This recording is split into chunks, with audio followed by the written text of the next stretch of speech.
The Orlando Police Department and other agencies performed strongly during the Pulse nightclub massacre, but additional training is needed to prepare for future terror attacks, officials wrote in a report commissioned by the U.S. Department of Justice and released Monday. The OPD's response, which was appropriate and consistent with national guidelines and best practices, saved lives, wrote Russ Washington, acting director of Community-Oriented Policing Services.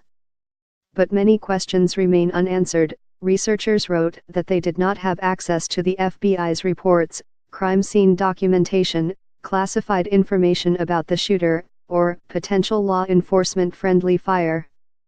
They also spoke with only one survivor of the attack, whom they did not name. They reviewed 10 additional written victim statements collected after the attack.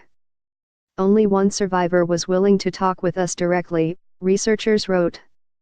The assessment team was sensitive to the raw and fresh trauma that these individuals have suffered because of the actions of the suspect. Because of this, the assessment team did not aggressively pursue direct contact with survivors without their express consent and interest in talking with the team. The report said OPD policy and procedures were followed, but its plan was not written with an attack of this magnitude in mind. Researchers spoke with police officers and department leaders, reviewed 911 calls and police procedures, and researched practices from other incidents. Among other things, the report suggested more training is needed concerning communications and tactics between police and fire agencies, in dealing with officers who showed up at the scene without being called to it, and in handling the news media in the aftermath.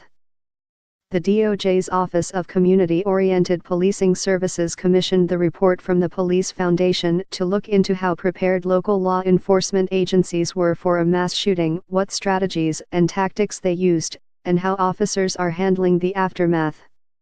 Orlando Police Chief John Mina requested the report shortly after the June 12, 2016, attack at the gay nightclub south of downtown that left 49 dead and at least 68 more injured.